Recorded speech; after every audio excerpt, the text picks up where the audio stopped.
They said that in the law. Undeterred and some exciting things to discuss, so we'll get started. First of all, I need an approval of the January 24th meeting minutes. So moved. I only have two corrections. It said Mike Blackwell, and it said District 2 rather than District 7. Pretty simple, under Section 4. Okay.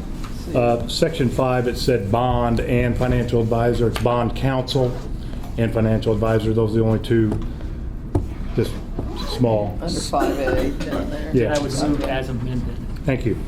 Do I have a second? I'll second. Any discussion? All in favor say aye. Aye. Motion carried. You ready to go? I'm ready. Okay, next up is our treasurer's report. $1,369.93 in income. Not a very good month for income. Expenses, $29,182.46. Just like to make a note that $15,500 was for insurance. $3,800 was the second payment for the remodel of the bathhouse, and then of course wages. So that's why we had $29,000 in expenses. So I would entertain an approval for the report of claims for January. So moved. Second. Any discussion? The only question I had, Mike, and we could talk about the format, but I was driven to say, where were we in January of 18? And I'm like, where is that? And then I look back at the other, kind You of and I like, need well, to that make a was trip. great. I was January to January, the same number, so. Yes. I think Okay. that, yes. I agree. Is this the report of claims?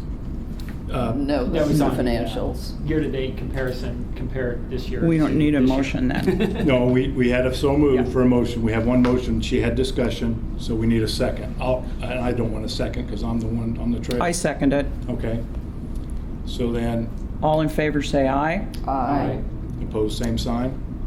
Motion carries. Adam was going to take care of the 2018 annual budget summary, please.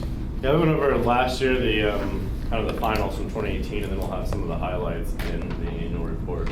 So I'll go ahead and get to the annual report. No. Oh, we're No, gonna move I'm up? sorry. Yes. We have a guest speaker this evening from Ice Miller to talk about financial counsel for us. Her name is Bond Counsel, and her name is Patricia Zellmer, and I'm delighted to have you here. Can I ask you to come up to the Absolutely. podium? Thank you. And she doesn't really want to stay for our entire meeting, so. Well, I appreciate you moving the agenda around for me. That's very nice. Patty Zellmer, I'm with Ice Miller, and the role that we would be serving for the Conservancy District is called Bond Counsel. I understand at the last meeting you met with another professional that's typically called financial advisor or municipal advisor, UMBA, and we work with UMBA daily. I work with them daily. They're very good at what they do. They will provide all of the numbers and the analysis for this matter. And the Conservancy District is serving as the bond issuer. And whenever you have a bond issue, there's numbers involved. And there's a bunch of laws involved. And those laws involve state law, and they involve federal law, tax and securities, and then you also have different programs that are involved. And my understanding is that this particular bond issue, we're hoping that it'll sell to the SRF program, if you're familiar with that term, if Doug mentioned it before. And the SRF program has been around in Indiana since the late 80s. That's when it was first started. It is a well-oiled machine and very user-friendly. And basically, if I could take every bond issue there, that's where I would go. So when I heard that this was going to qualify for SRF, that made me very happy, because they do know what they're doing, and they provide a low cost of capital, meaning the interest rate on your bond issue would be low. And that's because the state leverages with state money, they add some federal grant money, and they have a pool that they are then able to offer at lower interest rates. So there's criteria that Doug works through, the person at UMBA, and he would basically say, this is what the district qualifies for in terms of interest rate, things like that. But overall, it's a user-friendly program. So you're selling your bond issue to basically the SRF program, a state agency. And even though you're selling to the state agency, they still have statutes that apply to them and all of their borrowers. So we have to make sure we follow all of that as well. And one requirement is that you have an opinion of nationally recognized bond counsel. So that's the role we'll be playing, providing that opinion. And in order to give that opinion, we typically walk you through the whole process from beginning to end, assist you with drafting all of the documents that will come before you, which will include some resolutions, some notices, things like that. We prepare everything unless local council tells us, no, we want to prepare our own minutes, or we want to do this. We literally can prepare your minutes if you'd like. So all of those things are part of what we do. And by drafting everything ourselves, that gives us the ability to control, and we know what we're doing. We're efficient at it. I know what the SRF requirements are. We work with conservancy districts all the time, so we are efficient and can draft it quickly, correctly, etc., versus having someone else draft it and then us having to mark it up. Because SRF is involved, they very much will be part of document review, and they do that with everyone, not just you. So when we draft the document that's going to authorize the bonds, for instance, we'll send it out to the working group that's for the district, and we'll include some SRF people on that email. And I usually explain things like, this is what the project is, this is what the timing is, these are some special things to take note of, and here's the resolution, and we want comments in 10 days, things like that. So that's kind of our big picture, what we do. The opinion that we give at the end basically is delivered to the bond purchaser, the SRF program, and we're saying, in our opinion, that the bonds are validly issued and enforceable.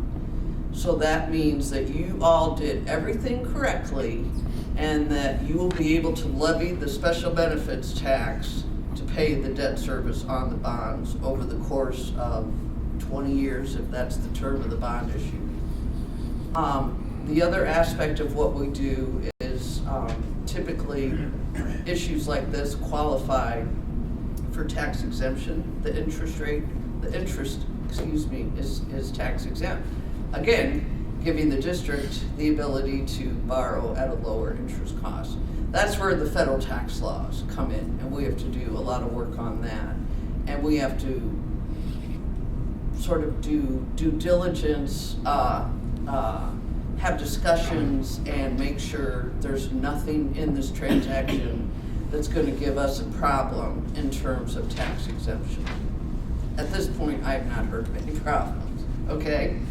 So that's another big aspect. Our opinion states that the bonds have interest that's not includable in gross income for federal tax purposes, okay?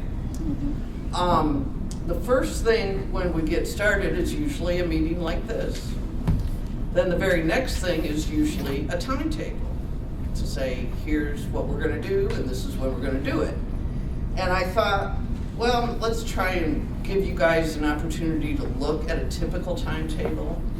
And even though I really was pulling the dates out of the air, frankly, I know the steps aren't going to change. And I thought, well, it makes it more real when I thought the dates were there. And so I put that together and sent it out to a small group, and I understand that you all received it. And I brought hard copies if anyone wants it, or if you want me to leave the hard copies, I will. And I thought that might be a good way to show you, you know, this process.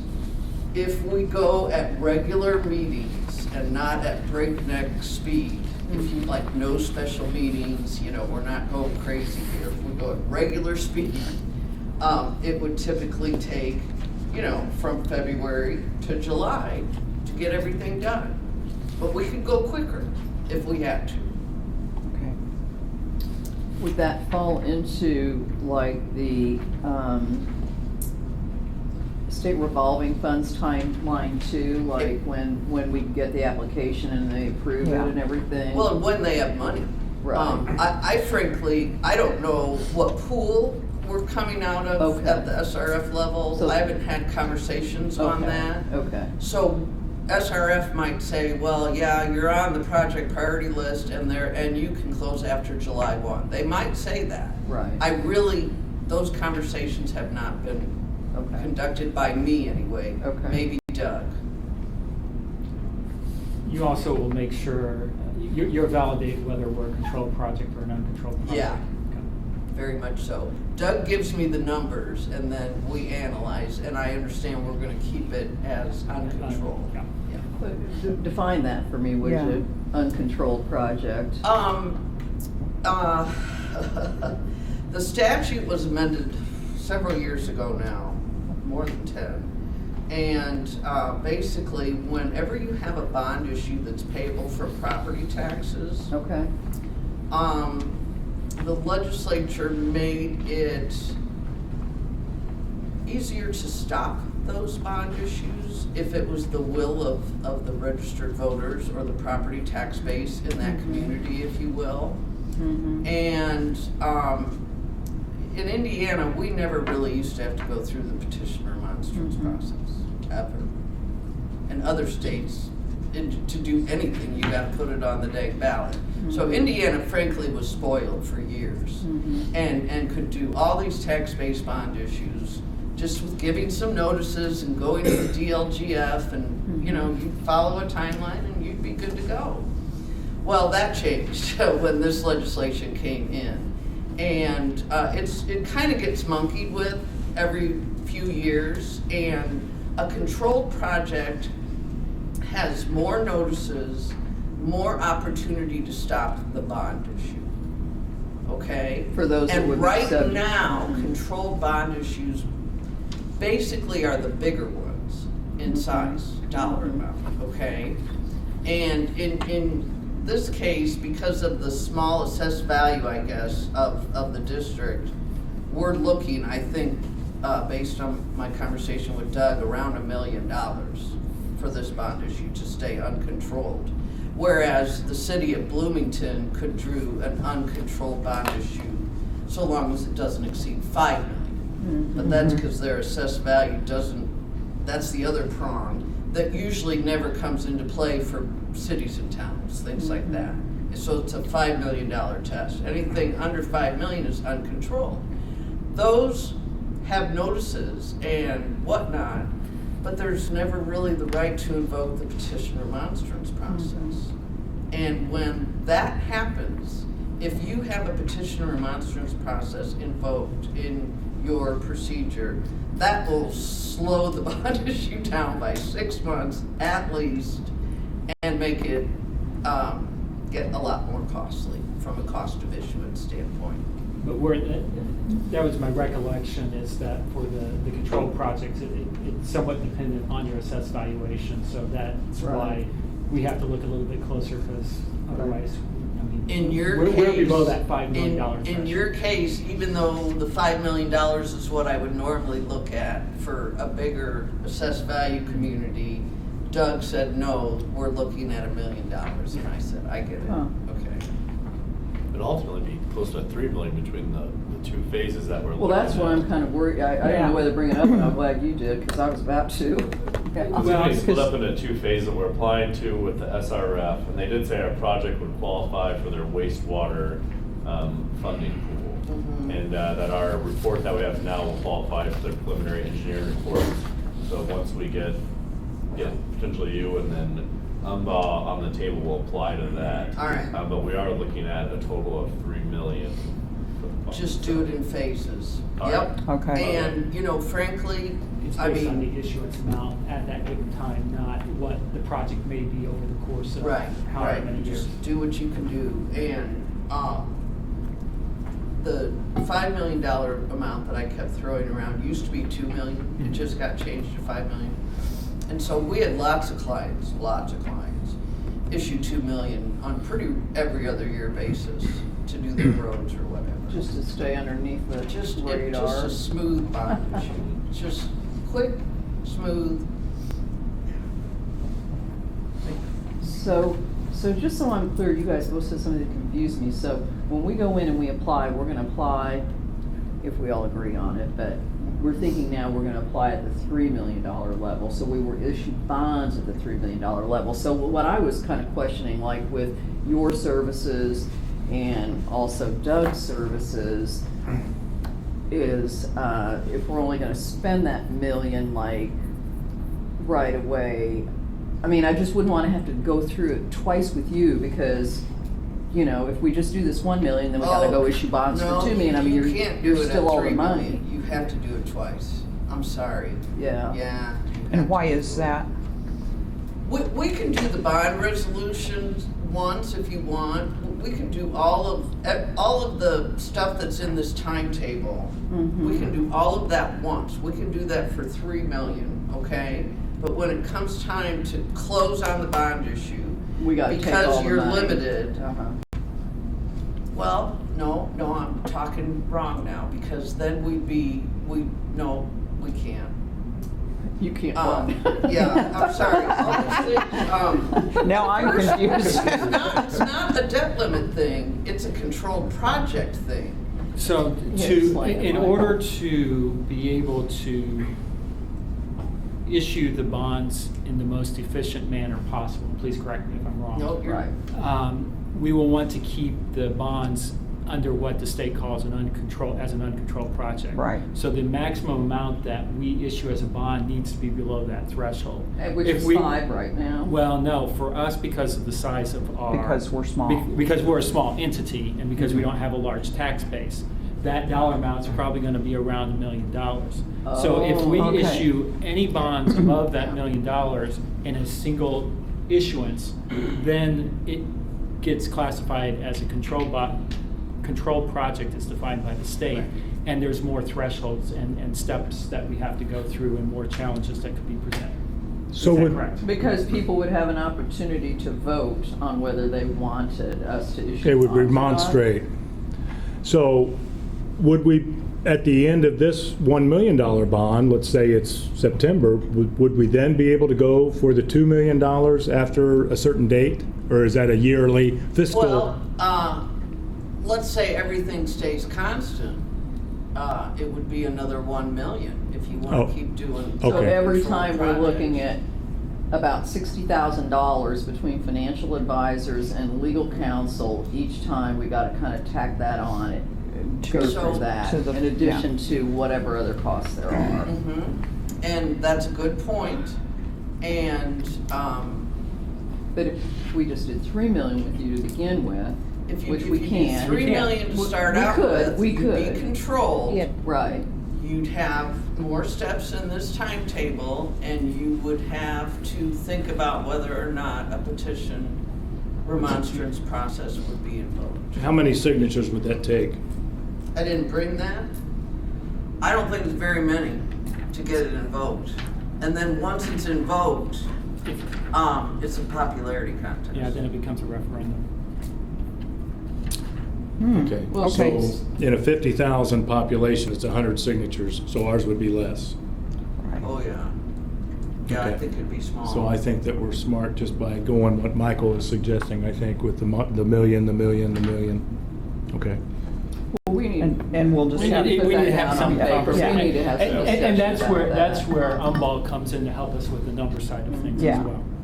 Right. Yeah, but this is good to know. And he pointed that out to me in an email, you know, that, hey, they're looking at $1 million, something we'll need to discuss with the client. So obviously, this is, you know, do you want to do one bond issue and risk having it be stopped? Or do you want to do, or maybe you do one that's the uncontrolled and see how folks react to things. I don't know, and then the next one, do 2 million controlled.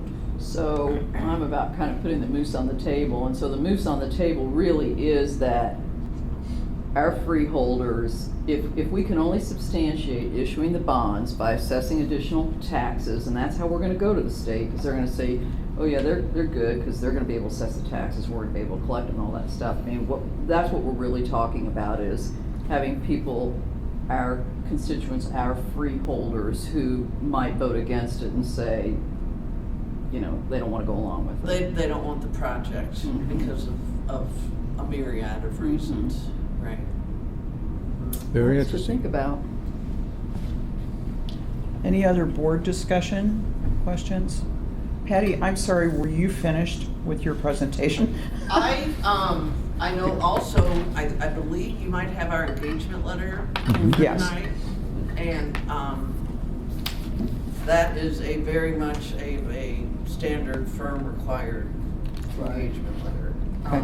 And so that's not gonna vary too much from client to client.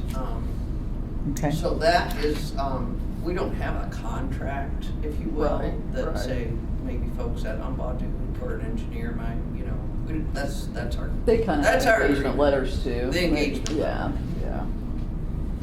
I did have one question, just on the timeline. Yeah, And maybe it might even be more for the board to kind of refresh my memory, but the first thing here, you know, is it says to authorize professionals to begin including directing and preparing drawings, specs, cost, and, you know, preliminary engineering report.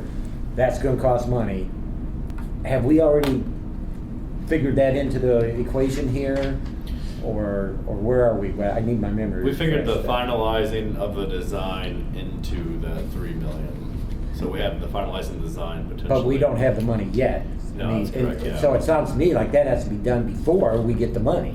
And I mean, we're, after our sedimentation study too, we're gonna be doing some finalization of the design. So, I mean, we're not ready to issue any type of design or bid out based on designs. We're still a decent ways out from that. Okay, but I think my point though is that we're gonna have to have money up front to do this before we can even apply for the bond, right? who will be doing the engineering, Shrewsbury? okay? Engineers can work on, you know, on the understanding that they'll get paid from the bond issue, that's how we work. But that's not universal. There's no really hard and fast rule on whether or not they would need to see some money first. I can't speak. And I don't think we're Any- looking at a substantial amount for the revisions, for the second part. Most of the money was in that initial design. After our sedimentation study, I would estimate. So that'd be good enough 150,000, for but this yeah. process that we're Yeah. learning about. okay. Okay. I saw some hands up among the public. Frank, you had your hand up. For clarity, within phase one bond is monies for the design piece of Shrewsbury for phase 2 and 3. So it's not like we have to get phase 2 bond in order to get phase 2 bond design money. It's part of phase 1 Yeah, design yeah, money. yeah. So there is a part of that. Yeah. The other clarity is $1 million number was thrown out, but until Umbau goes through and does their financial analysis, We know it may that. come out to only 850, but it may come out to 1.2 million. We don't know that yet. And we may have to adapt our phase 1 elements of work down or maybe up to go within the funding limits. Okay. I'm sorry that I don't know your name. Yeah, I'm Mark Barkley. I'm new to Lake Lemon.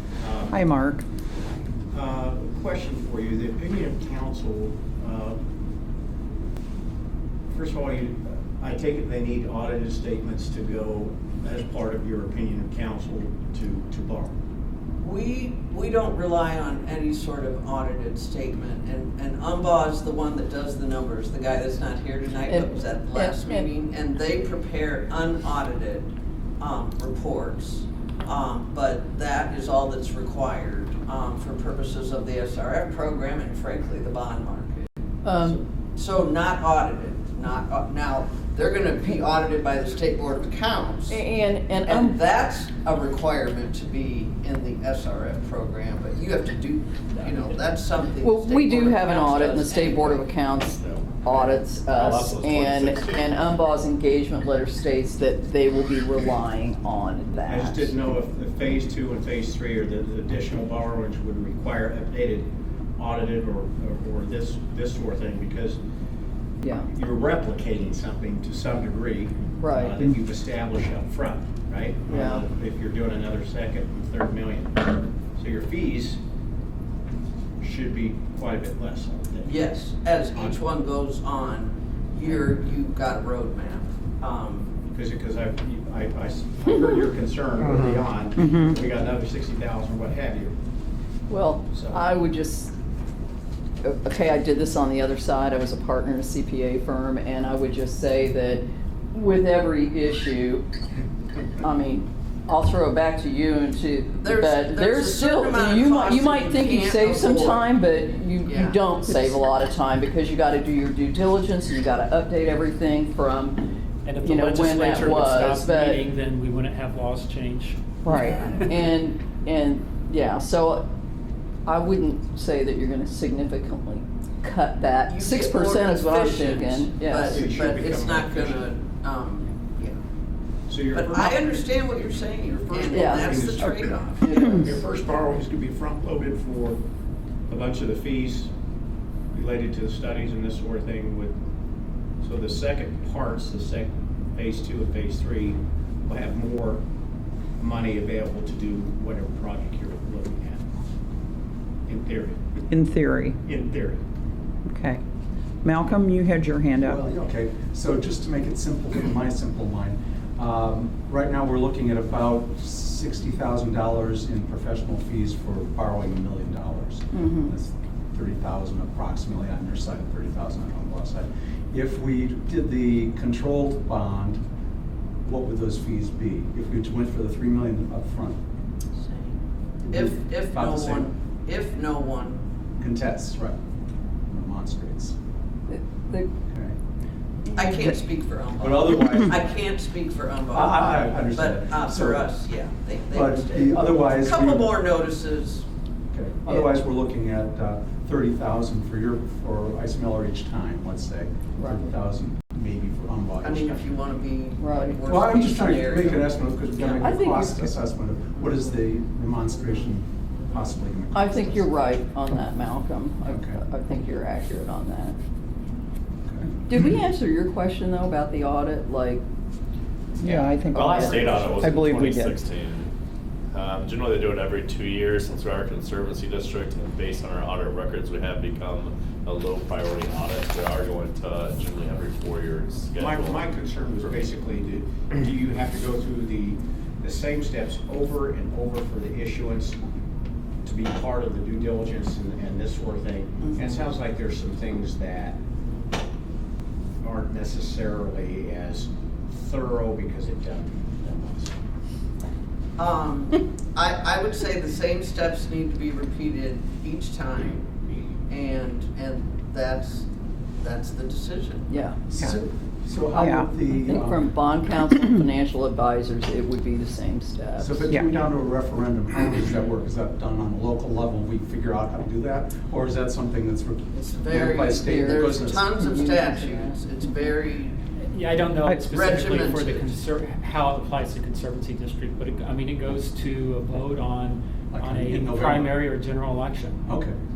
it's very regimented, and And you I have really don't know to, how it works for a Conservancy District because, for example, my primary residence is in Hendricks County. So I really don't know enough for how it works on a Conservancy District.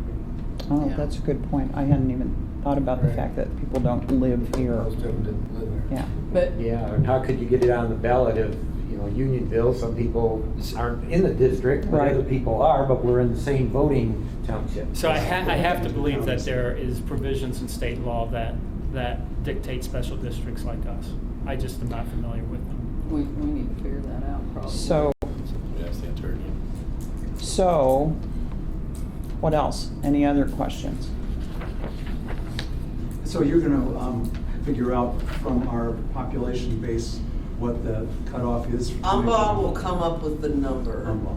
Okay. And then you'll be able to know exactly what you're looking at for an uncontrolled project. So UMBA will let us know what that threshold is, and ICE Miller's role is to make sure we're following the right rules based on Yeah. that threshold. Right. Which side you decide to go on, yeah. Patty, with the additional appropriation timeline notification to the DLGF, would Doug take care of that then? Sorry. Which step are you step was looking at? that on? The DLGF would require us to notify them of additional appropriations. Oh, that, I'm sorry. Okay. Typically, that's a local function. So whoever on the district is the one that like files things with DLGF, yeah. We do not do that Okay. for you. I think it actually should come from the district. Okay, But we'll give you the additional appropriation resolution, the Very good. notices, all that. And thank this you. year, we actually do have budgeted in there $1 million revenue and expenditure. We do, but as far as debt Oh, you management, do? We do, yeah, so we put that in there because we're not gonna go over, and if we don't get the $1 million, well, we don't spend the $1 million, we stay balanced. But we do have that $1 million expenditure in this year. In the budget this 2019 year. budget, yes. but there is a debt management notification that we need to file with the DLGF when we do go in debt. And that would be the notification that I was asking about. But I'm sure Doug would help me with that. Oh, I know what you're talking about now. Post issuance, after you close the bond issue. It can be Yeah. at the time of Yeah. issuance, it could be during, or at the close. Yeah, UMBA does that for Okay, their very good. clients. Yes, they do. Okay. Okay, so we have to make a decision. If it's, Do you want to wait for the number and then tell us? I think we're ready. I think I'm ready. I don't know about what pleases the board, but I'm ready to hire bond counsel and financial advisor if we're Yeah, gonna go no, down the road. I would make the motion that we go with the scope of services with Ice Miller and Patty Zelmer as our bond counsel. These are reversed on the agenda for our. Well, we moved Patty up. No, I'm just saying, it Yeah. says she's financial and she's bond, so Oh, that's that's all I'm right. saying. So my motion is to retain Ice Miller as our bond counsel for our sediment management project. That's my motion. Do I have a Quick second? question then, are they bound by the estimate of $25,000 to $30,000? That's in the, Yeah, Our that's in engagement letter, the, that's our estimate, and that's where we typically, come in for a bond issue like this, especially going to SRF. I can say we typically come in right there. If something would happen and something weird would happen and we see, oh no, look at all this extra time, we would come back to you and ask for an adjustment to the. so if it looks like to the quote. 50 instead of 30, we know about it before we got a bill. Okay. I'm gonna ask you, if we come back with the projects that are doing our final design and say we're not ready for a final design towards the end of the year, do you guys just kind of go on hold with that same price and you're just not active throughout that? Or, I just wasn't sure, just from my professional background, if we were like, we want to hire you, and I would agree with that, but we don't know how the timeline is gonna come down on this, really. Right. We've obviously got some questions still out there, so how, does that affect your rates? And probably does. I would say the quote that we're giving you should last for a couple years. oh, okay. And we have clients that hire us, and I'll talk to the local city or town attorney and say, hey, we're filing our SRF application, we're putting you down as bond counsel, but it's not gonna be till next year. Okay, Okay, okay. you know, it's very normal what we're Okay, doing. all right. Well, I will second that motion then, Mike. Thank you. Any further discussion? Those in favor say aye. Aye. Those opposed? Motion carried. I would also like to make a motion that we retain Umball. Well, Oh, go ahead. we'll get to that. Oh, okay.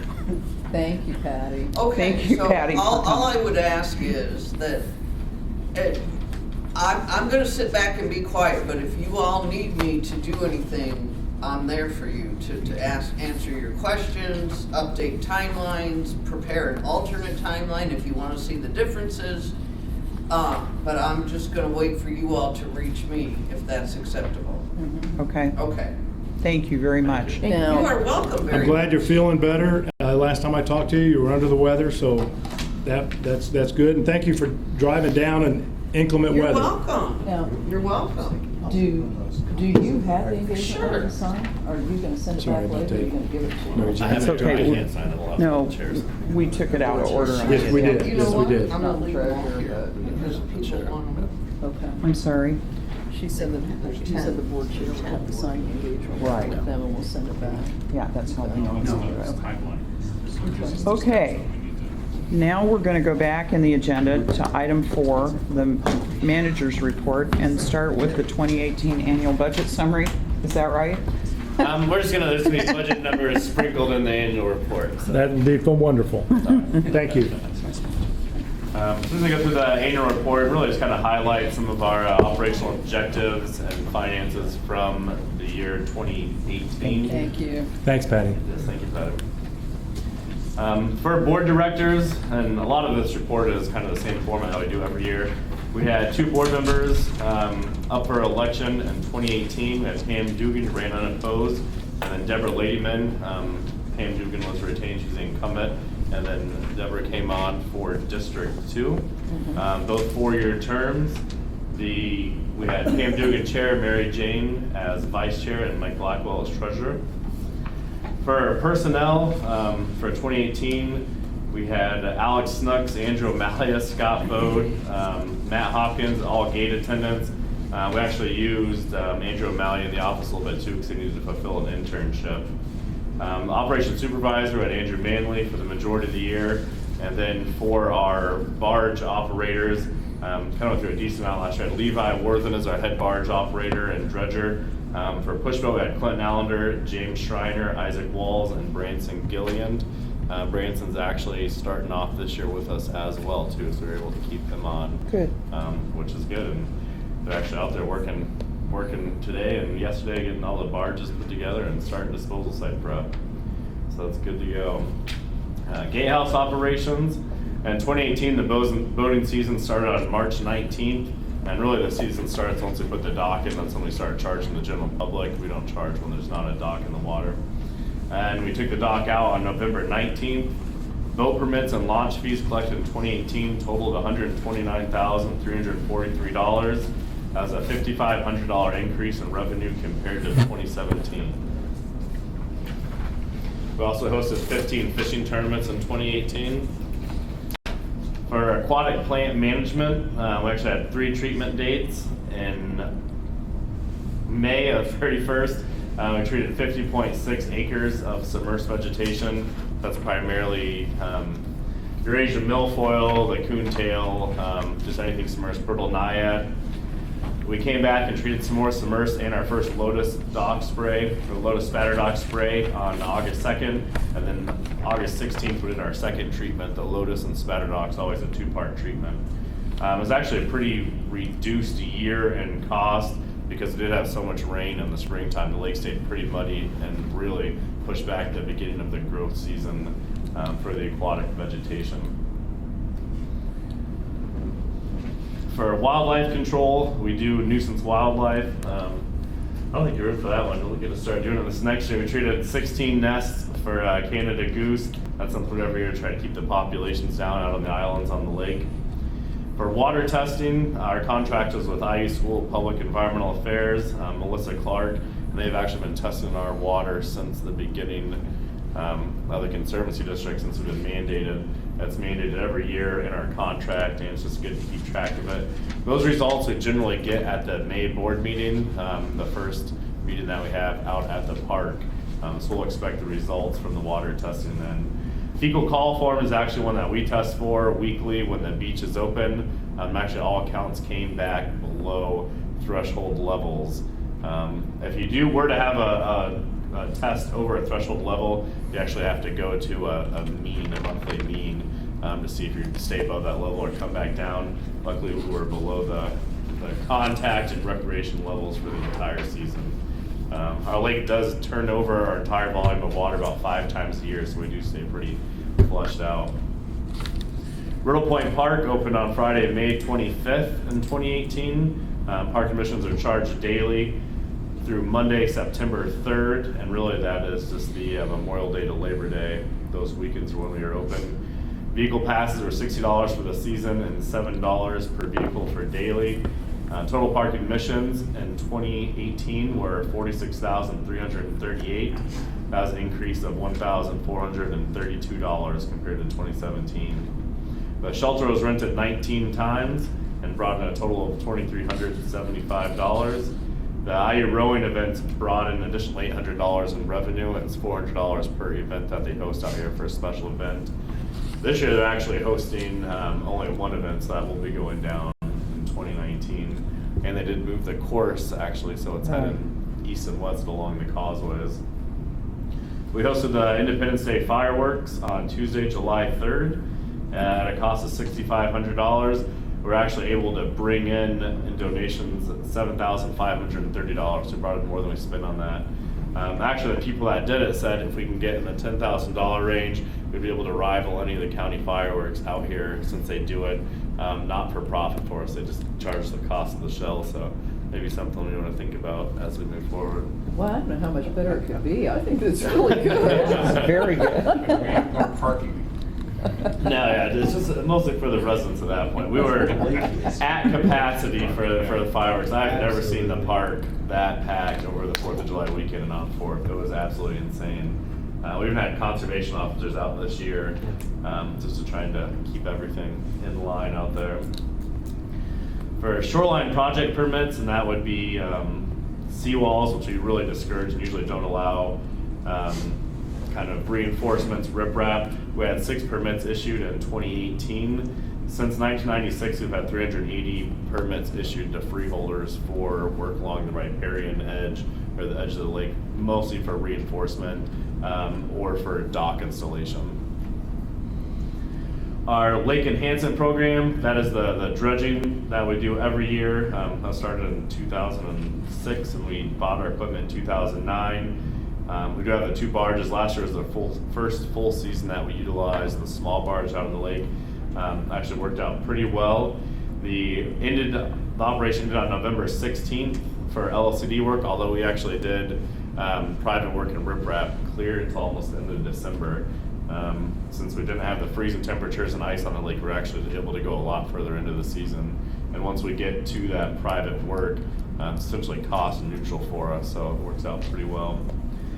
The operation, we removed a total of 11,863 cubic yards this year. I would say, based on our historical rates, anything over 10,000 is really a good year. 10,000 is kind of the average that we have for remove. And for the zones, zone 137, the interior Chitwood channels, we removed 6,563 yards. The 3's become because the little barge holds 33 yards, essentially a third of what the large barge does. And we removed 5,300 yards in zone 208, which is Icebox Cove in District 1. Next, I have some attachments that talk about our total cost for the dredging staff, both for dredging and non-dredging, through that program. In 2018, we spent a total for LLCD dredging of $32,810 between the dredger and assistant dredger. That's essentially $17,500 for the dredger and a little over $15,000 for assistant dredger. LLCD other work, we spent $24,000. dredger was at 16,000, and assistant dredger was at 7,900. And that is for anything non-LLCD dredging or private. So that includes disposal site prep, debris removal, maintenance, work around the park, office hours, really anything that's not actually digging for the LLCD or for private. For LLCD private, we spent $5,167 between the dredger and assistant dredger. About $3,500 for the dredger, and assistant dredger was $1,700. Those costs are usually pretty low. We can knock out riprap jobs actually pretty quick. So total barge operations staff for between the dredger and then the assistant dredgers was $62,296.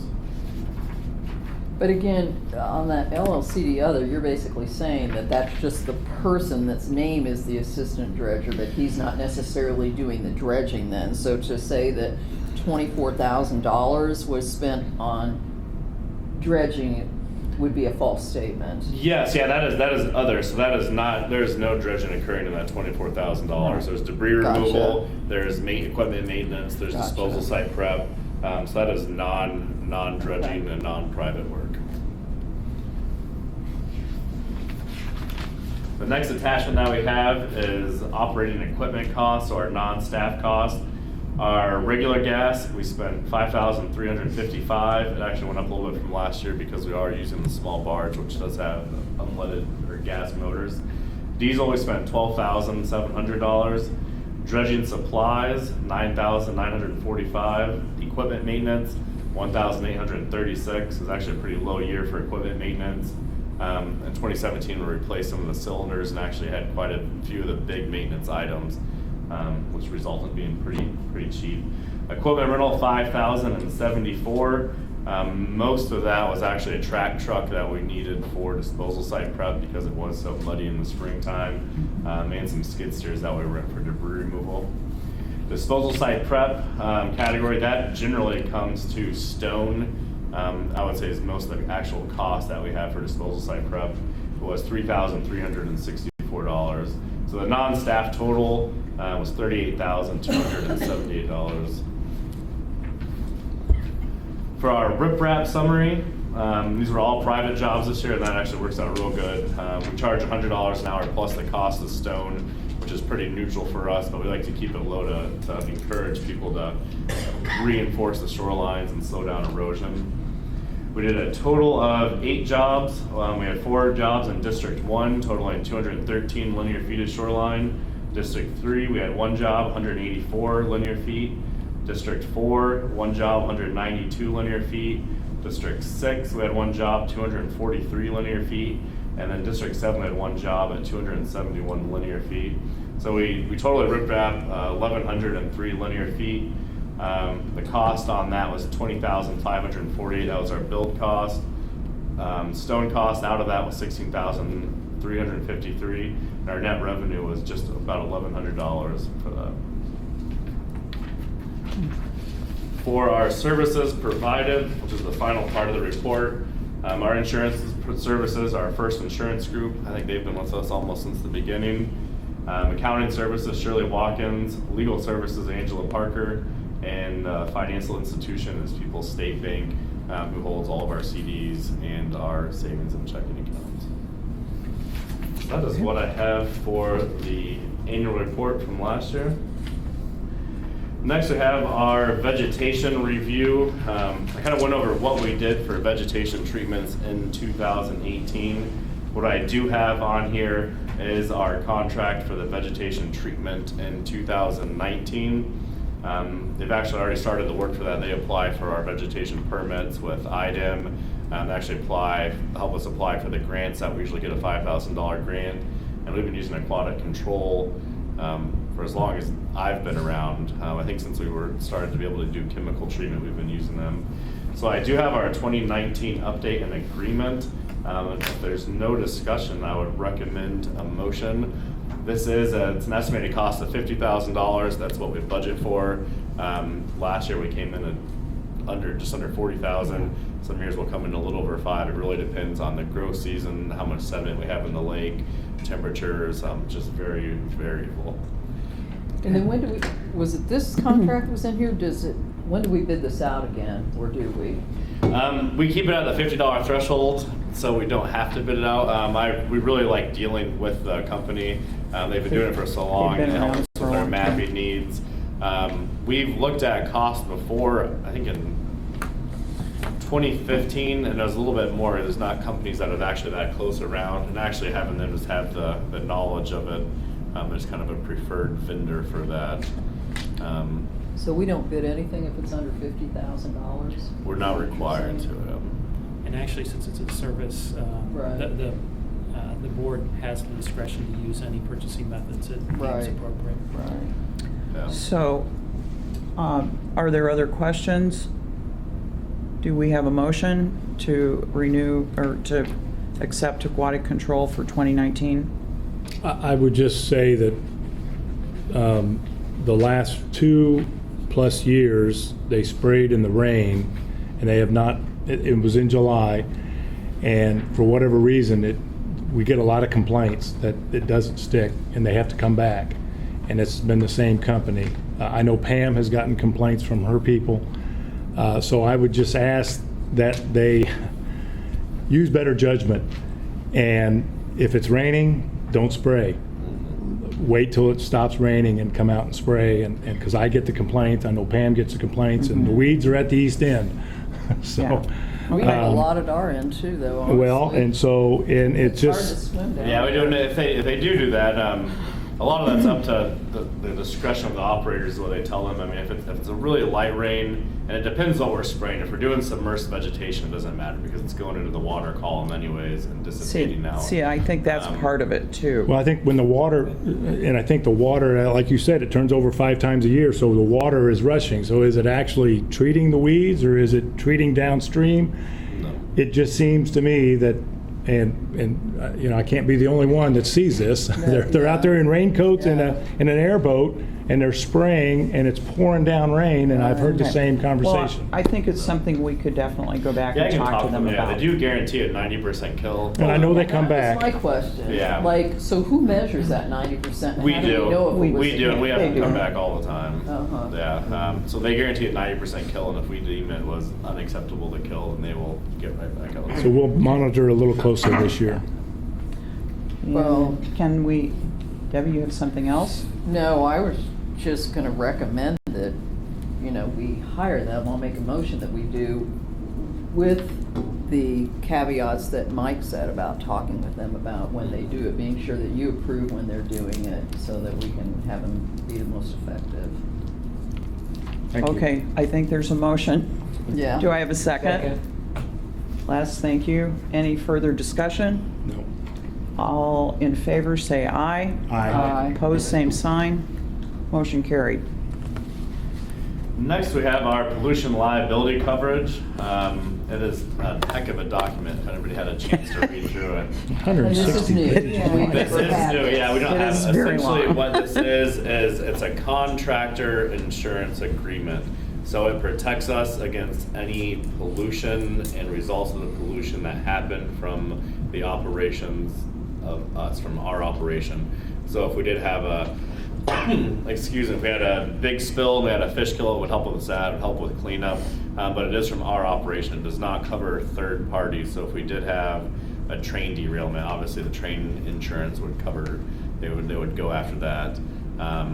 So it is for ours, and it does just. But if anybody we hired out there Yes, anybody that's did working for something- us. If they are yes. working for If us. they're working for us, yeah, the operations of the district It were is covered. Now, Yeah. It might need to be by an amendment as an additional insured. So unless it's very clear in the policy that all subcontractors are. And there is a Most subcontract typical Okay. section in policies here. would cover our direct operations, but would not cover subcontracted operations unless we amend it as an additional insured tax. Well, I was a little confused because the pages were ad nauseum on this Yeah, attachment. they were. And the first thing I saw was, on the motion, was that it's $1,400 annual premium and that it's a $2,500 deductible.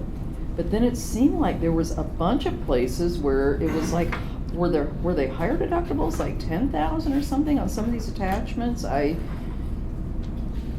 like this one, like the non-owned disposal site liability endorsement, I mean, it's said limits of insurance $1 million, deductible $10,000. It just seemed like there were lots of add-ons that were different deductibles. Yeah, Did I read that right? And right now, we're kind of covered for small stuff, but if we were to have a major incident, is what this was. And actually, the off-site stuff too, it does cover contractors for us, but it only covers off-site at permitted facilities. So if we were working at a non-permitted facility or working with a private party, it would not even cover us on their property. Now, did we get this through our first insurance group? Yes, yeah. And so they So looked Lance at could it? explain this to Yes. us. Okay. So with that, Lance, I mean, Mhm. this is what Lance was. Yeah, this is what Lance recommended I mean, to us. he's when he usually did. on this stuff. I mean, Well, I remember him saying something about a milk truck driving off of the causeway. Is it, am I the only one that remembers He says that? that would be considered a pollutant. Right. yeah. But that's not a contractor. No, they would go after the insurance. They for Okay. would go the truck. after Okay. the milk truck Yeah. All right. insurance. All right. It's like if the train. But every page, as Debbie is saying, is this endorsement changes the policy. Read it carefully. Every page states Yeah. that. Yeah. And there's, I mean, our packet was 160 pages. So, okay.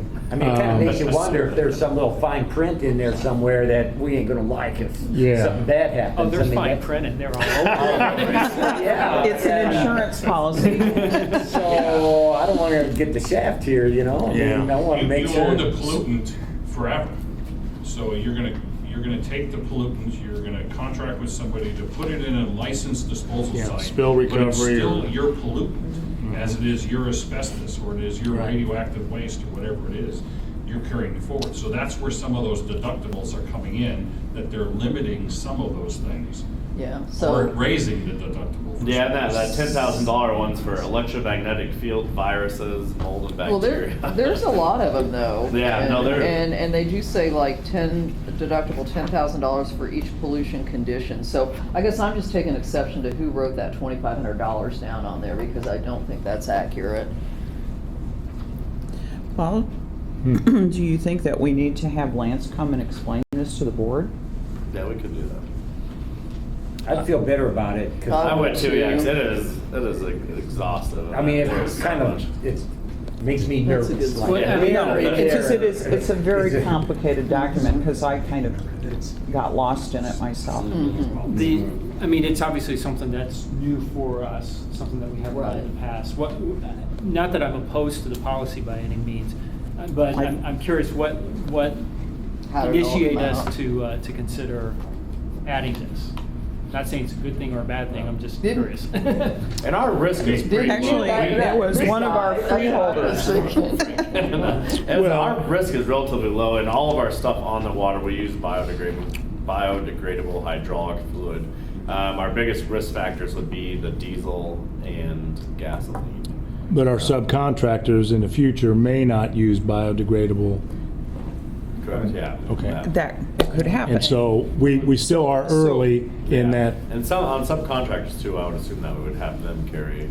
I think we should I have would him have come them. and explain I would it like that to as well, us. yeah. And I think it's important to, I mean, our contractors, we should have insurance requirements for them. Yes. And we Right. can impose some of these on them. Like I said, I'm not necessarily opposed to this, I was just curious of the background. All right, So we'll table So it. table for that. today. so we'll Lance table it here. and ask Lance to come to the next meeting. Sounds good. I think that makes sense. Although he has policy effective dates of March 1. Well, maybe they could be retroactive, I don't know. Nobody's on the lake this month. No, we're pretty much everything this month will be on land. So stay off the lake. Don't fill the diesel fuel tanks. All right. Okay. But I'm glad we ended up there because that was just a, Yeah. Next up, we have our dredging priorities discussion for 2019.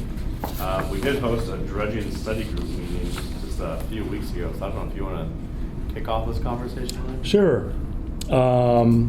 We had a pretty spirited meeting. Present was Mac Thomas from District 1. Tim Speck could not make it from District 3. Jeff Hartman could not make it from District 4. Laura Shell stood in for Greg. Yeah, that, we are District 4. Yes, you stood in for Greg You McAtee. said that Jeff Hartman's not. Oh, I'm sorry, 3, thank you. Well, yeah, okay, thank you. That's where, thank you. I had 2 4s. Thank you. How do you get on this dredging study committee? Because we don't have a representative then from Your District 2? representative is Tim Specht. Right. He's a former From board 2. member. Okay. Yes, yeah. for 2, and I said 3, and I apologize Okay, for that's what that. I was Yeah. thinking. I have Mrs. Green, but Mrs. Green is not in 2 either, so my notes are a little skewed. Now I'm up to speed. So Mac Thomas was present, Tim Speck not present, Jeff Hartman not present, Laura Shell present, Les Wadzinski from District 5 not present, Malcolm McClure from District 6 present, myself from District 7 present. So you had districts what represented? You had 6 and 7? We had 1, 4, 6, and 7 present, and Adam, the lake manager, was present. Pam Dugan Pam was Dugan was present. present. Yes. Okay. And then we had some folks in the audience from various districts that were there. So we kind of went around the districts, and even the districts that weren't represented. We looked at from 2006 to present, what areas have been dredged, what areas have not been dredged, and kind of came up with a priority list per district. And as the discussion continued, I did not, since a conflict of interest with District 7, I did not chime in that we should go back to Chitwood, even though Malcolm suggested that we should go ahead and back and finish it. But as discussion continued, we've always had problems with the Possum Trot disposal site. So it was recommended, since we are going to empty that disposal site this year, which is part of our project, is while that is being emptied, and it can't be emptied while it's wet, it needs to be emptied while it's dry. So we leave it dry and go to a district we haven't even been through yet, which is District 4, which is Laura's district. She suggested that Zone 125 is in need of dredging. And so what the committee recommended, in the spirit of cooperation, actually, was we go to 125 first and use the West End disposal site, the Kenny Clark site. Adam was all in on this, I'm pretty sure. Yeah. I agree. And then once 125, Zone 125 in District 4 is completed, probably a 4-week or 6-week dig. Oh, we shouldn't do that one. Weather permitting. but- Yeah, weather permitting. Yeah, no, I don't think Couple it, weeks. Then we would go to District 7 and complete. Zone 138 would be the second priority, and then Zone 136, both in District 7, would be the third priority for the season. and along with that, the spoils from Zone 125 would go to the Kenny Clark site. Yes. And then the spoils Right. from Yes. 138, So it's our 136 hopes would go to that- Possum Trot. Okay. We would have the Possum Trot disposal site possibly emptied. Yeah, depending on funding, actually, we're out there working this week. We're starting to move trucks to some off-sites next week, so we should be. So go through the order of those then. Okay. First 125. That's in is Zone at the 4. marina, right? Right? That's the marina, right? It's the shoreline opposite, it's in the Marina Bay. Like it's the opposite. southeast shoreline. Right, going back to the okay. residents in the back. Okay. So you got enough water for the boats there? They're gonna have to get, well, we dredged out the bay, Then what did he say? you know, by 130. Okay. Dotson. I mean, so it's They're just. way it's down there. just It's back probably here. easier to see on this map, Debbie. Mhm. I think that one's really dark. And So the bay's 130. narrowing down. this right in here. area. And- It's getting shallow. And have we Okay. done those before? No. No. As a matter of fact, And those would be No. the final 2 channels in the Chitwood area. That is correct. For District 7. And then where's 138? I'm not finding 138. Oh, wow, okay. 138's on the west side of Chitwood. It's a channel Okay, runs okay. north-south, and then 136 is on the northern part and runs east-west. East and west. And then that would finish that up. That's correct. Yeah. I think it sounds good. Finish it up for how long? well, there was discussion about that. The fifth part of the agenda was we still have some areas that we have not been to on the lake, and I'm going to work with the committee and Adam, and I think that what we would like to bring back to the board is if we can finish LLCD dredging in the areas that we have not been to at least one time, then what we would recommend is to go to private dredging, where folks would pay for their private dredging once we have been there one time. So we have actually been in some areas twice, maybe even more than twice. And so it's kind of our recommendation that even where I'm at in Salmon Harbor, they've been there one time. All of my residents have pooled together and said, you know what, we're ready for private dredging.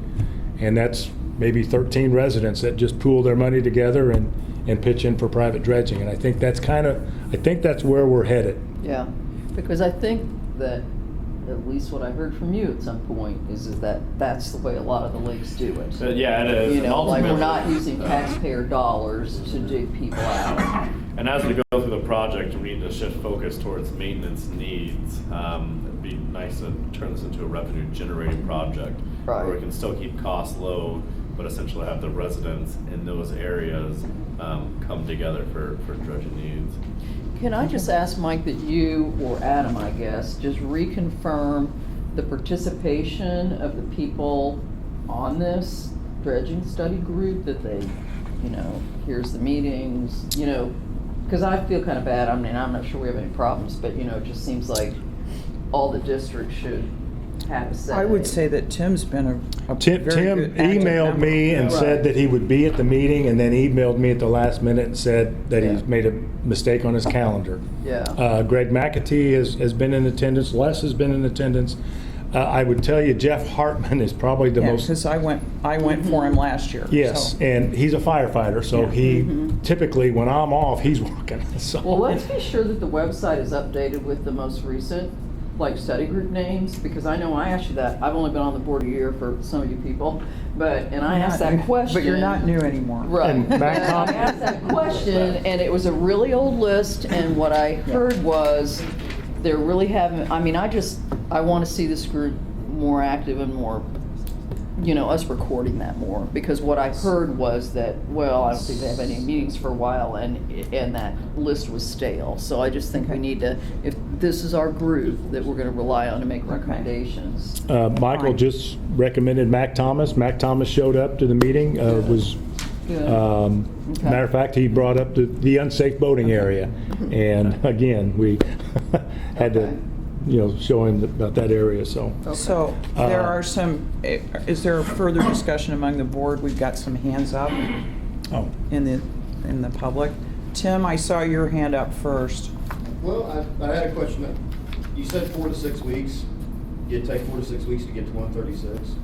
Do you have any idea, like, when that'll be, though? I mean, 4 to 6 weeks after you start dredging. 138 would be one. Is it 138 or 136? You're 138, that'd be the second priority. Okay. Yeah, so it'll be the first priority once we go to Chilwood.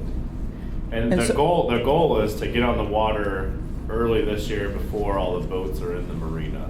So, like, what time frame? Well, once we get the April? disposal sites prepped, we're at Possum Trot now, but it won't take us very long to prep the Kenny Clark site for that. We can probably knock it out in a week, moving dirt around for that. So the plan is to get there early. And this year we're able to dig until end of November, so I don't think the time frame will necessarily be an issue. And for those two channels, I don't think there'll be more dirt than we had on those inner channels. So I think we'll have room to fit those two zones. Well, part of the reason I ask is there's some lifts in there that are gonna have to be moved. I wanna remove my dock. I know that channel, you could probably get at least halfway down with the big barge. Absolutely, yeah. Our plan is to do the northern channel, the 136 completely with the big barge. Now 138, I think we can get probably about 2/3 down there, utilizing the big barge. That way it's just more efficient, it's a bigger channel and it lasts longer. So prior to beginning, is there a way that we could what I'm hearing is, Yeah, absolutely. is there a way that we could alert people that 2 weeks from now or 3 weeks from now, we plan, Yeah, we'll keep in weather contact. permitting, We to can give you, start? like we did last year, we can give you a couple week warning, which usually turns Right. into an extra week. But yeah, no, we could definitely work with you and keep everybody notified for that. Once you hit that channel, what do you think it'll take to get that done? Weeks? With the big barge, I mean, it's pretty shallow towards the back of that. I hate saying times never, turns out what it is. I would definitely say under a month. Okay. Yeah. Indeed. breakdown of whether acts have gone. Right. Frank? We talked about Laura's channel taking 2 to 3 weeks, at worst 4. So it wasn't the 4 to 6 that was mentioned earlier, I think, just for clarity, because hers is not that long. No, but I think what he was talking about was how long is it gonna take to get Possum Trot cleared out? Cleared out. Start- Yeah, and hopefully, we're hoping to get most of Possum Trot cleared out, honestly, before we even start right now while the ground's Correct. frozen. So and But- that's part of the reason, the Right. discussion of why Laura's channel area 125 was gonna go first, because then it shifted the crews to the west side for Possum Trot side Right. to allow Yes. time for it to be emptied. Then 138 was selected next because it had the most dock interference issues versus 136. So if we got that earlier in the boating season, then less docks would have to be displaced, Yeah. which would mean less boats would be displaced in the early boating season, and that's why then 136 was the last. Okay, Sublease thank you. stocks. As far as time frames, I'm confident we can tackle these That's three important. zones That was for the important. 2019 season. That's what I'll give you. There was some strategy to the discussion on which ones were going in which order. Okay. I think Todd had a question. Todd, I'm sorry. And one more comment, I'm sorry. Yeah. Last year, Jeff Hartman did attend, you also did attend. No, Jeff Hartman was not there last year. He was not. No. He was there in 2016 at the big meeting, but he did not, he was not there last year. Greg McAtee, He was Tim not, Speck. he was not there, Right. because he and I discussed, that was why I stayed for that meeting. So, Todd, I'm sorry. I didn't know if you were just resting your hand or. Just to touch on it, because ever since they've started this, Chitwood's always been a sore subject to a lot of people. And I'm not in that district. That event. I'm not in Laura's district. But I don't remember which meeting it was, but it was in 2018 at the shelter house when they was discussing about where to go and which ones to finish. It was brought up, voted on by the board then, to finish, to finish where there was at Chitwood at that particular time, go to Icebox Cove, and then with time left, go back and finish both of them in Chitwood. So that way, that's on record if anybody had any Sure. complaints or Yeah. gripes about Right. why they're And going that's- back there. Yeah, It was already voted on thank you. twice But yeah, now. Thank you. Like I said, I'm not in that district, so I'm not, favoring it. that's good. It's good to be reminded What that we district have. are you in? 6. Six. Yeah. The one, we won't get into my channel. You're Okay. coming. Yes. I'm new, so I just wonder, when you guys have the meetings about dredging, do you email us so if we wanted to come? Okay. Yeah, any meetings that we do, we'll send out a notice. And then, so you're saying you're gonna dredge those 3 areas, and then after that, it's open for private dredging? Mhm. Or Yes. You can't do private dredging until those are done, is that what? Currently, yeah, we have to wait till those are finished. We're just not that big of an operation. Yeah, and that's why we're looking to transition towards more the private aspect. So we can earn money and pay off those bonds. Yeah. Yeah. That's our big goal. Okay. Anything else in your report? No, I don't think so. Malcolm? All right. So the motion is that we go to District 4, Zone 125. Second priority is District 7, Zone 138. Third priority, District 7, Zone 136. That would complete the Chitwood area. That's my motion. Second? Okay. Any- Any discussion? All in favor signify by saying aye. Aye. Opposed, same sign. Motion carries. Thank you. Thank So you. just one question from a time frame. So this will be like April to the end of June, or, you know what I'm saying, like these 3 things? No, it'll be from, It'll be through a lot it'll of be summer. April through September September-ish. or so, yeah. Oh. It's not, you just should for come those watch them 3. dredge. For It's those, not, those are 3 pretty big jobs. it's not fast. Okay, I'm confident we because get they said to 'em, the but- 2 to 3 weeks, and then I was kind of like, and then the other ones are like a month. It always takes, I don't like to give out weeks, I'm confident we get those 3 done, but that's gonna be a full Good. season right there. So, So Anna, we're probably not gonna before, get that time while we're still on private. manager's Okay. report, could we have just a quick summary? I know unfortunately none of us were able to go to that zoning meeting, but I know that you said there was an article and just. Yeah, they're moving Quick along. update. Once the planning commission in Monroe County has a draft of the new zoning areas, they're gonna send that to us for review and for our input. Currently, what they're looking at doing is changing the entire Lake Lemon area to one single zone called Rural Preserve. And essentially what that does is it makes building codes more take an interest for slopes, wetlands, floodplain areas. So essentially, those codes they're not there to stop them from building, but they need to make sure that you intake that it's a high sensitive environmental zone. So it'd be kind of more similar to what Lake Monroe is, where there will be some slope restrictions. They're also looking at percentages that you can actually build and cover up your shoreline. But so really, they're just making it look more environmental friendly. And there was meetings before about environmental overlay, which did not happen in Lake Lemon. It did happen at Monroe and Griffey and around those areas. So they're looking at putting us more in line with that. And we will, once we get a draft from them, we'll have more time for input on that. Did they have any time frame as far as how quickly they were thinking? Well, they expected to have the draft by November of 18. So I would probably say late springtime. They probably have the draft. Probably another month or so. I know the And consultants. they did have flow been- kind of preliminary document, Yeah. which I think I Yeah. forwarded that. You did. to Yeah, everyone. you did. But there are still a lot of gaps in there, so we Okay. need to see the final deal. Yeah. Would that be lake-wide, or is that strictly Monroe County? Monroe County. It's Monroe Monroe County. County, yeah. And I had one other thing that I was kind of surprised wasn't in that water report, in your annual report, but I just want to keep it on the radar because you reported it, that we really need to look at if we need to put in some rules or regulations about working septics and things like that. Yeah. You talked to Brown County about it, so I just want to be sure we keep that on the radar. And Brown County is getting very active. They're in the process of rewriting their rules to mandate, not even necessarily at point of sale, the different regulations for septics and holding tanks. So we actually have a resident, Russ Herndon, who's on that commission as well and kind of keeping us updated.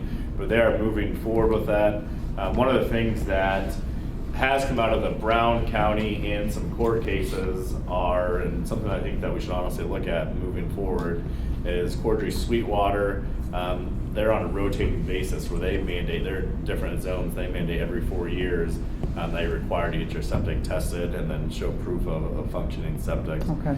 And there is resolutions, and they actually have the writings up for that, which I have received and have seen from their managers and from their attorney. That's something that, I really do think we should look at moving forward because it is a major source of pollutant all around the lake. And I think, every 4 years on a rotating basis, I don't think is anything that wouldn't be doable. And that's our biggest responsibility is water quality. Yeah, that's what we're tasked with is water Sure. quality. Recreational water quality is what the Conservancy's here for. Probably cut down on the weed eradication too, because the weeds love nutrients, Yeah, they do. So, Well, I don't know where Okay. that goes on the to-do list. One more thing but- to ask him, just. yeah, good point. Yeah. And then on sort of, this is sort of morphed in different places, but in the annual report, one of the things I think we may want to take a look at too, I know we had the gatehouse operations from March 19th to November 19th. At the beginning or end of the seasons, what we might ultimately want to do at some point is take a look at how much revenue we're collecting versus how much we're expending on the gatehouse, and make sure that we're at least covering the expenses, because if we have someone there, say after October, and we're losing money after October, then, maybe more money than that. Yeah. What we do generally, actually, in the beginning and end of the season, is we run the ramp out of the office. So I really only keep the gatehouse full time when the park's open, outside of the But park then- being open. But then It's then you're Yeah, it's the opposite. yeah, exactly. Okay. We're already there anyways. Perfect. I'll bring them in on weekends, early on in the season and late in the fall. But they're really only there 7 days a week during the During. beach season, yeah. Right. And then Perfect. reduce after that. Okay, I can we, was, let's, the one more thing I was just going to, well. I'd like to go back to the agenda at some point, but. Well, we're still on the manager's report. Okay. So last month, we approved the mowing extension agreement with Nate Anderson. I was just looking to see what he bid us. It wasn't on the agenda last time, and it wasn't in the minutes this time. What does he charge us to mow? It was 10,000 $10,000, change. yeah. Okay, Yeah. It's thank you. 10,000. When we did bid that out in 2016, I think it was, the next closest bid was like 15,000. Thank you. That's a very substantial difference. Okay. Adam, All right. now we're going to talk about the Sediment financial transport studies. and the financial advisor. Oh, yeah. So we do have Ice Miller we talked about. For our financial counsel, we do have the scope of services from UMBA. And pull that. Their dollar amount was estimated $27.5 to $32.5 for the whole process. He was actually here last month to talk about everything. I do feel really confident with him. When I was talking with State Revolving Fund, both Doug and Patricia, they seem to work with and know very well.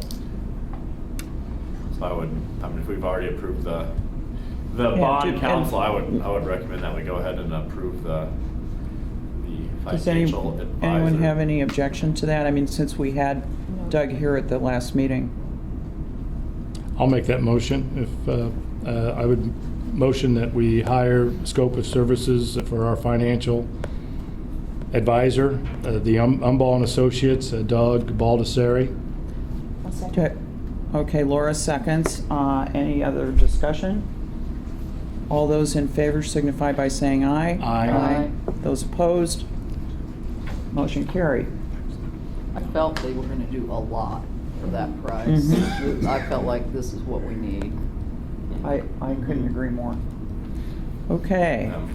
Next up, we have our sediment transport study. We did receive bids from 3 different companies, KCI, Tetra Tech, and Christopher Burke.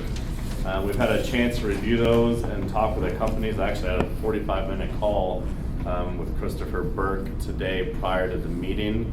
Based on our discussions with the Lake Health Task Group, our feeling and recommendation was Christopher Burke due to, they had the best mix of the modeling capabilities and the on-site in-field measurements. One of the KCIs is more based on the field, and they did not have as much experience and actually substantially more cost for the modeling side of it. The Tetra Tech company was out of state, and so they were based mostly on modeling and minimal on the actual insight, which I think is going to be pretty critical for getting accurate. I wondered if Shrewsbury brought them in. Is that how you got them? Christopher Burke? Colorado? No. Oh, Tetra Tech? Or? Yeah. I mean, 'cause they're they were based out of like- Ohio. Oh. And I was doing some research. They were actually very well known for modeling. They do stuff like this all the time, and primarily on the computer. And the types of models that we use, they actually have the contract for managing with USGS. So they're a pretty good company. With our discussion today, myself and Sam called Christopher Burke. One thing I did like about them, the bids range from $37,000 to $43,000. With Christopher Burke was in the $43,000. But what they did say is about $15,000 of that is the on-site sampling. And one thing that I liked with them is I do have training experience in the past doing these type of studies and data collection. And they said that they're willing and open to work with staff to either, 1, reduce the cost of sample collection, or 2, increase the amount of samples that we get since we're on site. They'd actually come down, train us, and potentially let us use some equipment. So as we do get more storm events, since we're right on site, and we could go take samples at peak flows, which I really liked about the. So I was really confused reading these and even printed them off to look at them, because it seemed to me these ranges of these scope of services, they gave us anything under the sun that they could do. I mean, this one went up to $120,000. So I'm sitting here trying to compare these and thought, well, I better print these off. And what are they saying they're going to do? And so even on Christopher Burke's, his phase 1 is $42,000, right? We don't need phase 2? So like that, because that's another 25 to 35. So and part of that could be reduced, and that was one of the things about having us potentially do sampling, is if we do get more samples, we can drive that cost down by a factor. They recommended 5 more sampling events at $2,000 an event as part of that 25 to 35 for the phase 2. But we could actually drive that down if we're doing samples to increase the sampling events during phase 1. But the phase 2 essentially, so the phase 1 is getting our sediment study, so we actually look at how much sediment is coming into the lake total. Okay. The phase 2, which has to be a secondary part, is they will work with Shrewsbury to utilize that data for our final design. So we'll know how much sediment's coming into the system, and then once we design what channels we're going to open, where our outputs are going to be into the bay, they'll actually calibrate the model that they have created to look at those newly formed channels, so we can estimate loading in those new channels and to those specific bay areas. So the first part is looking at how much sediment's coming into the lake total, and then that phase 2 part is really what's going to affect some of the final design concepts. So we're looking at approving more like $80,000. When it's all That's said, all I really want to clarify. yeah, when it's all said and done, we're probably looking at another, I would say 20,000. I think we'll be on the lower end of that. He said 25 to 35. Yeah, and I think we can reduce that if we do some of the sampling ourselves, if they work with us there. Because that was based on 5 samples at 2,000 apiece. So we could potentially save a big chunk of that, which would come off that phase 2 part. You know I missed the last meeting and I listened to the whole video thing, but as I read through these, I had to wonder, why did we just now find out that we have to do this? Like, what, did we always know we were going to have to do this, or why didn't Shrewsbury do this as part of our original arrangement and the big ticket that we paid them? I think we went very quickly into the process. I think it was think driven. that's fair. It was going at a breakneck I- speed based on some of the. And I think the that there was a moment, Yeah. and to Adam's credit, where he said, Right. wait, 'cause we need more information. I think it's also a function of seeing some of the changes that we've been seeing in the lake and how rapidly some things happen. And the conceptual designs work. I mean, that it will function, but once we got to the point where we're looking at actually getting the $1 to $3 million bond, I had a moment where I called Mary Jane and I was like, we can't move forward with the $3 million unless we know how much how much maintenance is going to be. So this is the other piece of it that the board needs to think through is, you know, if sediment's coming in at such a rate that we do a project and then we can't maintain it. Right. That's a problem. So we need this can't data spend the millions. so that we can No. finalize the design. Now, these scope of services were not included in what we did with Shrewsbury. So, I mean, this isn't something that we paid for and didn't get. This No. is Correct. Yes, correct. Yeah. Shrewsbury would have charged us more probably if we'd done that. Yeah, they hired it. I have a quick question on the map, and I noticed they were the only ones that provided a map. They have a planned sampling site and an ideal location. They said the ideal location is unsafe, but I don't see the planned sampling site. There's a little dots right next to the 45 bridge. I'm red and green colorblind, and so It's essentially at the 45 bridge, Okay. and the theory was that during high flow events, they can't be wading out into the creek, so they're going to attach a static sampling location at the bridge site for the flow meters and the sampling equipment that'll stay there. And that way, if we get a rain like we had 2 weeks ago, instead of trying to wade out to the edge of the creek, they could actually collect so it's sediment on samples. the Highway 45 bridge. Yeah. And actually, they said they were open to looking at other sites, but they just have to make sure access is safe. And that was actually one of the discussions I had with them today on the phone is how much of a variance would there be between that and the lake entry point. And he said without the steep slopes and no significant sloughing in the creek, the actual change in sedimentation load from that point to the delta would be minimal. But are they always only going to do it during storm events? Or? No, so there'll be full-time flow meters there Okay. that are going to be out for that whole duration, and to look at the flow, and actually they can do some suspended solid stuff based on that. But they would come out. They want to get 5 different range, high-level events, so they can actually calibrate the sediment load at given velocities and creek levels. Okay. So, Treasurer, what budget line items are these coming out of, these costs that we're approving? Where are we gonna pull these things from? We've got $50,000 in here for consulting engineers. Is that $50,000 budget still money to Shrewsbury? I mean, I understand we can wrap some of these costs in with a bond issue, but we would have to have that. But it seems to me we're gonna have to have the money to pay these people. You know, we're not gonna get that. And I know we have money in savings, but is any of this coming out of the operating budget? I mean, I think this study is gonna come out of that consultant, that additional 50,000 that we had in there. That was earmarked for bond repayment or sediment transport. Or the engineering. sediment engineering, yeah. So it's the consulting dredging other. engineering or?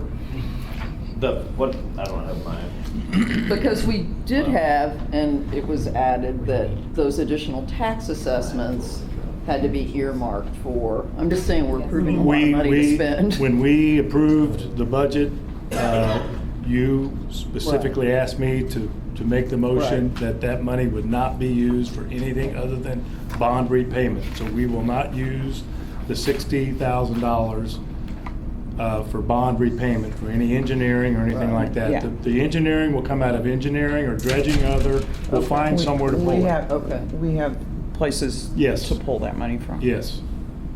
So it's coming out of But our- it's a fair question. It's gonna come- Don't that's- get me wrong, it's a yeah. very fair question. Well, it seems to me like Adam That told us that we got in 6662. trouble if we get in a deficit budget or something, so. That 6662 is where I picture this coming out, that debt service dredging loan that was earmarked for the loan repayment or the bond repayment or stuff dealing with the sediment management project. So you two just said something totally different.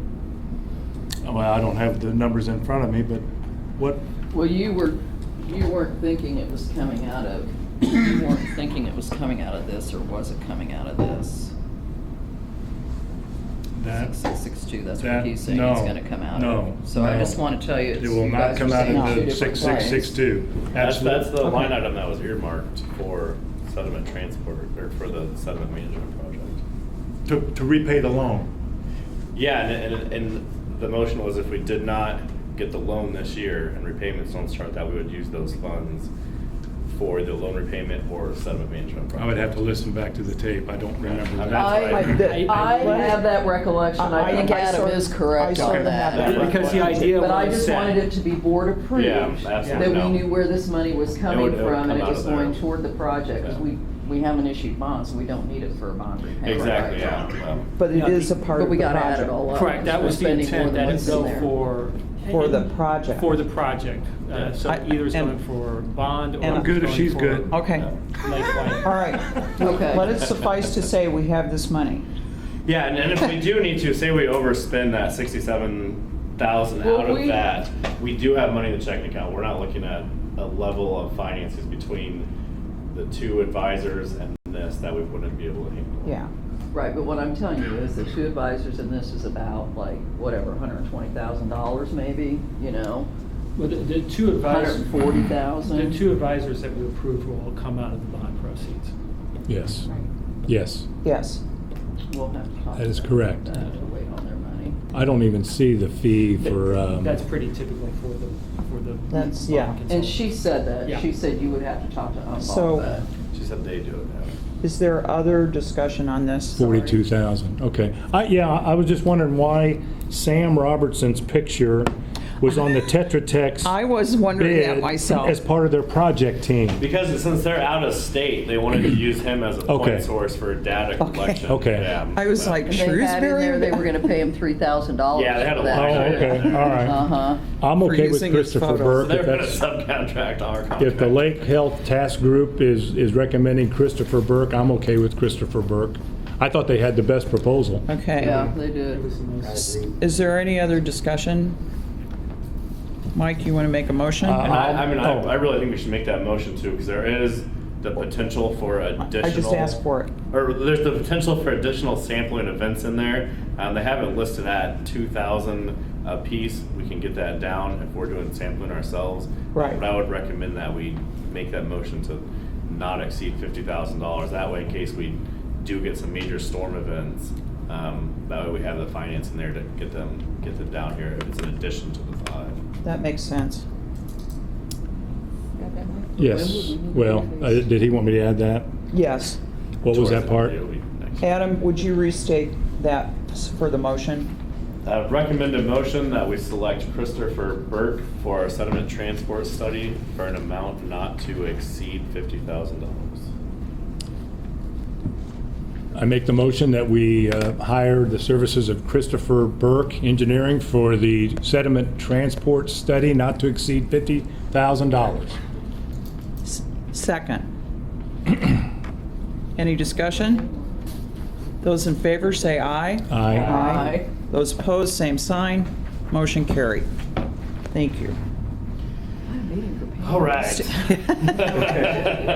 State Back to revolving some Back to the fund. state revolving fund. Through my discussions with them, they Sorry. said our conceptual design that we have for the project I got will it. suffice for their preliminary Damn. engineering report, It's not in which order. is one of the things that Dr. Limbaugh was talking about. So now that we do know who they're going to be and we know that'll work, I would just like to essentially get a motion or permission to go ahead and apply to the fund. They said as soon as we know these people are, apply, and the sooner the better, because they usually make their recommendations by July about what's going to fund. Do you need a motion or Do you need a I motion? don't know. or- He needs It'd be approval, I safe, think, yeah. of the board. I think to- I think it's Apply. advisable to. Okay. Make a motion that But we. what dollar amount are you putting in there? There's no fees for the application. No, But how much, what are you gonna The put in the estimate for the application? cost of Because the I didn't think project. we had decided that yet. And well, when I worked with them too, they said, I told them we'd be breaking out into different phases. So they said through the state revolving fund, apply for the total that we thought it The was going to higher be. amount. The higher Okay. amount. So it'd be the 3, but then from the bonding, that's where it would come in. You know, if we have to do Then we have to chunk it validate out. all Yeah. that. Okay. Okay. So they said apply for the entire project, and then we can split it up as need be. No, I move that we, Laura made a motion. okay, I'll second. Any further discussion? Those in favor say aye. Aye. Those opposed, same sign. Motion carried. The Strategic Planning Committee. So I was sick for the Strategic Planning Committee, and Adam and Pam ran the meeting, so I'm going to be quiet. It's really just going to be a quick recap. Everything that we talked about as the Strategic Planning Committee has really been talked about tonight. It was the pollution control, the sediment I transport. was going to say, study. you've had the meeting. And we talked about a meeting that Mary Jane and myself actually had with a resident on the lake to discuss fundraising strategy, which was pretty hopeful. It was with Jay Bear in your district. We had a nice meeting with him. Great and- communications and marketing guy. yeah, they're coming up with strategy, and he's willing to help. And actually, a couple other residents came out of the conversation that potentially have some ability to help with us, our design of media. Essentially, I think the biggest thing that came out of that was that we need to get our media in a row, high impact video, stating the problems, and then some more marketing materials to really be able to kick that off. Jay's been involved in marketing at a very high level, Yeah. using presidential Yeah, he told us. elections. So. Yeah, and he was very actually confident that we could raise the money within a couple of years, even just around the lake and with some Yeah, so we local might not be residents. going back for more bond money if what he said is true, and we can make it happen. So that's a recap. It's pretty much the sediment transport side of what we've been doing here. And do you want to take over the Mark? Yeah, at the end of your board packet, there's a scope of services from Mark Boyata, the prospect researcher. And I had another great conversation with him. He really wants to help us, and I'm like, I usually don't say this to a vendor, but I was like, Mark, you need to make a little money here. But he understands that we're limited, and so you can see he's only going to charge us for those.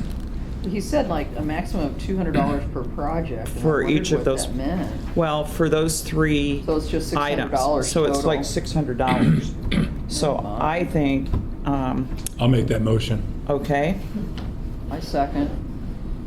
any further discussion? Those in favor say aye. Aye. Those opposed, same sign. Motion carried. Great. All right, now we're coming to the fun part of the evening. It's time for the drawing. Did everybody get a ticket? Did you all get your raffle tickets? As they fish them out. Who's running the drawing? You should have hands either. I'd say you or Alex. You wanna draw? Love Alex, shake it up so you can draw. All right. What are we, how many do we do? So we draw 2, and they're for seasonal boat passes, no jet skis though, just sail or power boat. In your coat? Did everybody put one in there? There's one. It'd be the one that nobody claims. You're gonna win. Yeah. 9375676. Yay! Love that one. Come on down. And the second one is 9375675. Wow. Yay! And then we have the vouchers. They're gonna come up while you sign one of the vouchers. I won one time when John was on the board, maybe give it back. Oh! I won one time I wasn't on the board. I wanted time. Got off color. It was like 5 minutes before I got sworn in. Yeah, when I got drawn, John's like, give it back. I know. I noticed at the gatehouse in the office, so everybody take it and just present that. Mike? Take that in lieu of payment. Mike? Just give a little bit of that, guys. Mike Blackwell. I was going to the restroom, I'm sorry. But you're next on the agenda.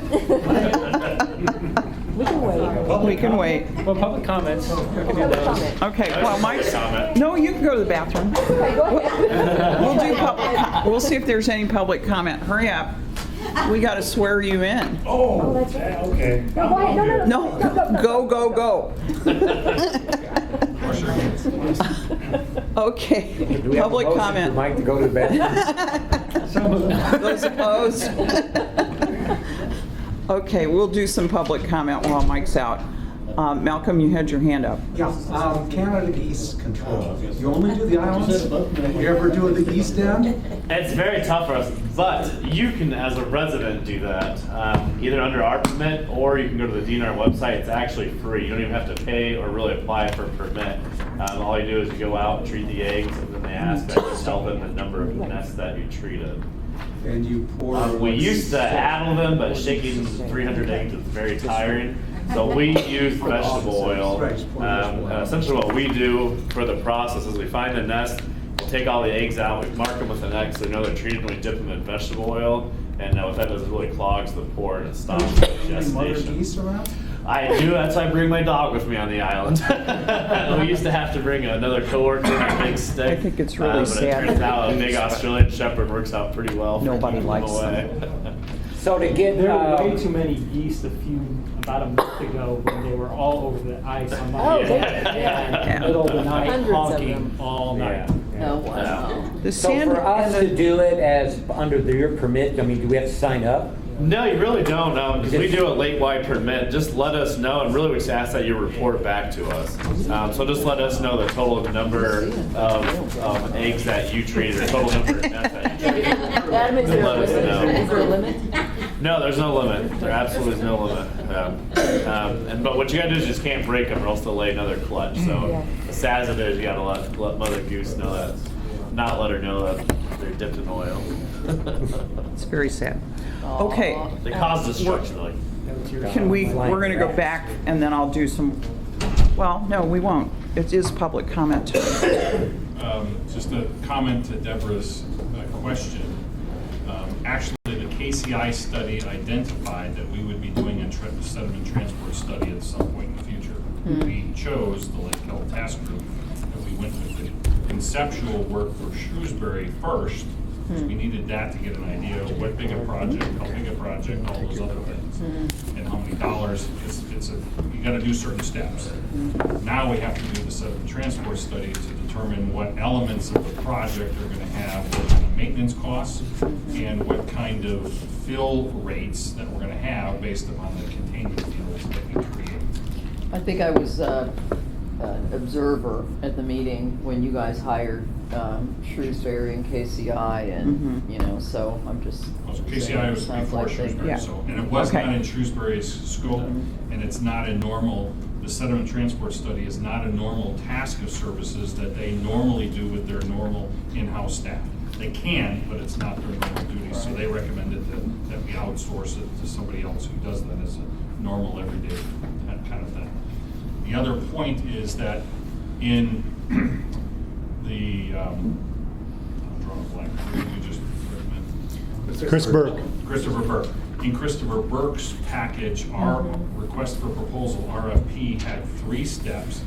They combined the first 2 to be their phase 1 proposal. So, and that is doing the sediment transport collection and then doing the modeling piece, that's their phase 1. Then their phase 2, which is our request for proposal item 3, was to then take the model and look at the design that we have, but we've got to have the design first. Right, but we need it all. We need Yeah, one. we to We need it all. So in, but- in essence, when you're looking at proposal, phase 1 for them was phase 1 and 2 for the other ones. Correct. And they all recommend a statement cost that we could deal with at a one-time shot, but it'd have to be split too, because they were all saying if we went with exactly as it was written up, it'd be over $100,000. That's part of the confusion why it didn't appear that we had apples and apples comparing everybody's proposals. I can So administer. that was part of our Okay. conference call and our discussions and tasks for Adam, to go back with Shrewsbury and talk with Christopher Burke to get the clarifications, and as an example, to go and see if we can do some of the data collection on the 5 elements, that was a different piece. KCI's example only proposed 1 sediment collection event, where Christopher Burke proposed 5 with an additional 5 as Yeah. additional cost elements, so it's, not everything is always in alignment. Right. Okay. Okay, thank you. As everyone knows, Mike Blackwell was elected, he ran unopposed in District 7 for another 4-year term, and we're delighted that he's decided to serve another term, and I'm going we're going to formalize this. Thank you. Would you raise your right hand? I do solemnly swear that I shall, I do solemnly swear that I shall, to the best of my ability, to the best of my ability, strive to accomplish the purposes for which the district is established, strive to accomplish the purposes for which the district was established, and to properly operate and maintain its works of improvement. and to properly maintain its works of improvement. Was that close? Congratulations. Thank you. All right, thank you. And our next meeting will be Thursday, March 28th at 6 p.m. right here in the Bloomington Utilities Building. I need, if there's no other business, I need a motion.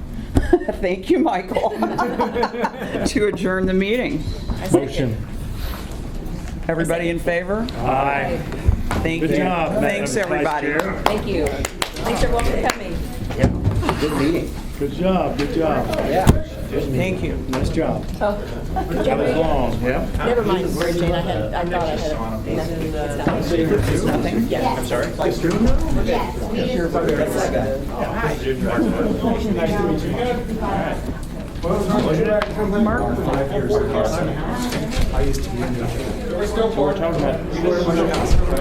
You can't leave yet. It's raining in Indy, there's no one down here. Here, I need to give you these. go.